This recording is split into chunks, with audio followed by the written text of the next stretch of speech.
नमस्कार, मैं हूं अफीफा मलिक और इंडियन प्रेस हाउस पर आप देख रहे हैं आज की बड़ी खबरें। संसद में आज वंदे मातरम के 150 साल पूरे होने पर इतिहास, संस्कृति और राजनीति तीनों के बीच गूंजती रही सबसे बड़ी बहस। प्रधानमंत्री नरेंद्र मोदी ने वंदे मातरम को आजादी की ऊर्जा बताया तो विपक्ष ने भी सरकार को घेरा। उधर देश के आसमान पर संकट गहरा चुका है। इंडिगो की लगातार उड़ानें रद्द, एयरपोर्ट्स पर अफरा तफरी और यात्रियों की बढ़ती मुश्किलें। सवाल बड़ा है, ये मेगा क्राइसिस आखिर क्यों पैदा हुआ? आज इसी पर हमारी खास रिपोर्ट। लोकसभा में आज इतिहास की गूंज सुनाई दी। राष्ट्रीय गीत वंदे मातरम के 150 साल पूरे होने पर विशेष चर्चा शुरू हुई। चर्चा की शुरुआत खुद प्रधानमंत्री नरेंद्र मोदी ने की और वंदे मातरम की ऐतिहासिक यात्रा को याद किया। लोकसभा के शीतकालीन सत्र के छठे दिन सबसे बड़ा फोकस रहा वंदे मातरम की 150वीं वर्षगांठ पर विशेष चर्चा। केंद्रीय मंत्री अर्जुन राम मेघवाल ने बताया कि इस विषय पर 10 घंटे बहस होगी। बहस की शुरुआत पीएम मोदी ने की। पीएम मोदी ने कहा, जिस मंत्र ने आजादी की लड़ाई को ऊर्जा दी, प्रेरणा दी, त्याग का मार्ग दिखाया, उस वंदे मातरम का स्मरण करना हमारा सौभाग्य है। 150 वर्ष पूरा होना गर्व का विषय है। पीएम मोदी ने वंदे मातरम की ऐतिहासिक पृष्ठभूमि का भी जिक्र किया। पीएम ने बताया कि ये गीत बंकिम चंद्र चट्टोपाध्याय ने 1875 में लिखा, जब 1857 के विद्रोह के बाद अंग्रेजों का अत्याचार बढ़ा हुआ था। अंग्रेज गॉड सेव द क्वीन को घर घर पहुंचाने की कोशिश कर रहे थे। ऐसे समय वंदे मातरम स्वतंत्रता की आवाज बना। पीएम मोदी ने कहा, वंदे मातरम सिर्फ राजनीतिक आजादी का मंत्र नहीं था, ये मातृभूमि को मुक्त कराने की पुकार थी। इसी बीच कांग्रेस सांसद गौरव गोगोई ने कहा कि स्वतंत्रता संग्राम में झंडा ऊंचा रहे हमारा, इनकलाब जिंदाबाद, जय हिंद जैसे नारे भी महत्वपूर्ण थे। उन्होंने कहा कि मुस्लिम लीग ने वंदे मातरम के कुछ हिस्सों पर आपत्ति जताई थी, लेकिन मौलाना अब्दुल कलाम आजाद ने साफ कहा था कि उन्हें वंदे मातरम से कोई आपत्ति नहीं है। गोगोई ने पीएम मोदी पर हल्का हमला करते हुए कहा, पीएम मोदी का उद्देश्य एक राजनीतिक रंग देने का था। उन्होंने कांग्रेस वर्किंग कमेटी और पंडित नेहरू का जिक्र किया। मेरे पास टेबल है कि पीएम मोदी जब भी किसी विषय पर बोलते हैं तो वो पंडित नेहरू और कांग्रेस का नाम कितनी बार लेते हैं। ऑपरेशन सिंदूर में पंडित नेहरू का नाम 14 बार लिया, कांग्रेस पार्टी का 50 बार नाम लिया। आप चाहे जितनी भी कोशिश कर लो, आप नेहरू जी के योगदान पर काला दाग नहीं लगा पाओगे। इधर उत्तर प्रदेश के पूर्व मुख्यमंत्री और सपा प्रमुख अखिलेश यादव ने इस दौरान सरकार पर तीखा हमला बोला। उन्होंने कहा कि वंदे मातरम आजादी की लड़ाई का प्रेरणा स्रोत था, जिसने भारतीयों को अंग्रेजों के खिलाफ एकजुट किया और लड़ने की ताकत दी। अखिलेश यादव ने कहा कि रविंद्रनाथ टैगोर की तरफ से गाए जाने के बाद ये गीत लोकप्रिय हुआ और स्वदेशी आंदोलन की आवाज बन गया।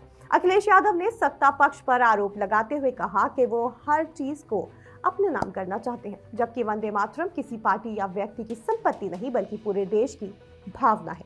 उन्होंने कहा, जिन लोगों ने आजादी की लड़ाई में हिस्सा नहीं लिया वो वंदे मातरम का महत्व क्या समझेंगे।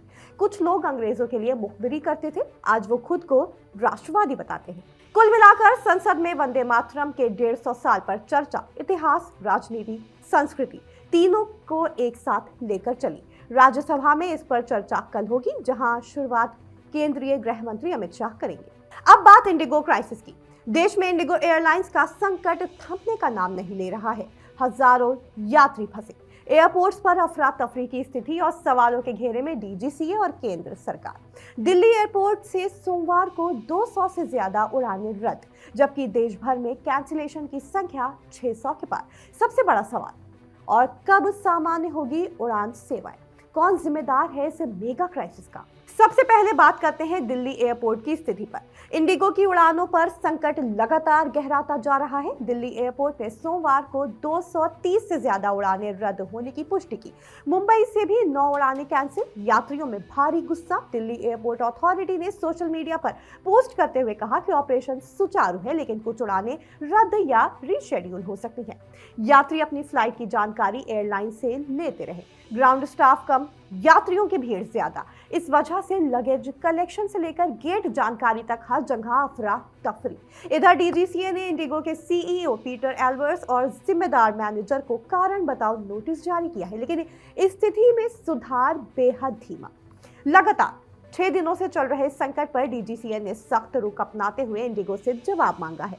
सीईओ को नोटिस का जवाब देने के लिए 24 घंटे का समय दिया गया है। वहीं इस पूरे मामले पर सुप्रीम कोर्ट ने तुरंत हस्तक्षेप करने से इनकार कर दिया। चीफ जस्टिस सूर्यकांत ने कहा, स्थिति गंभीर तो है लेकिन सरकार इस पर काम कर रही है, उन्हें संभालने दें।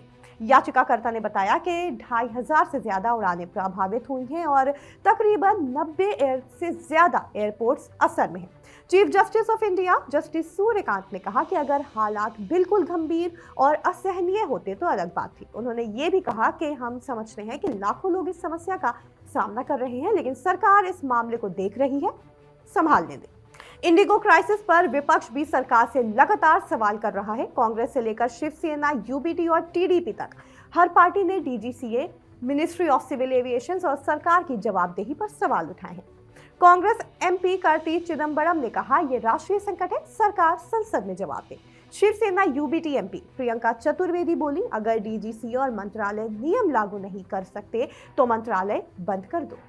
टीडीपी सांसद लवु श्रीकृष्णा ने आरोप लगाया कि इंडिगो ने नए पायलट नियमों के लिए समय होते हुए भी भर्ती नहीं की और आज इसका खामियाजा जनता को भुगतना पड़ रहा है। वहीं राहुल गांधी ने इसे सरकार के मोनोपोली मॉडल की देन बताया। कहा, देश 2 एयरलाइनों के कब्जे में है और उसका नुकसान जनता झेल रही है। अब सवाल यह है कि आखिर ये संकट आया क्यों? पायलट्स, एफडीटीएल नियम और मिसमैनेजमेंट से जुड़ा क्या है ये पूरा मामला? विशेषज्ञों के मुताबिक 3 बड़ी वजह हो सकती हैं। सबसे पहले एफडीटीएल यानी कि flight duty time limit rule change. पहले पायलट को 36 घंटे आराम, अब 48 घंटे मैंडेटरी रेस्ट। नतीजा, उपलब्ध पायलटों की संख्या कम। दूसरी बड़ी बात, इंडिगो की कम भर्ती और तैयारी की कमी।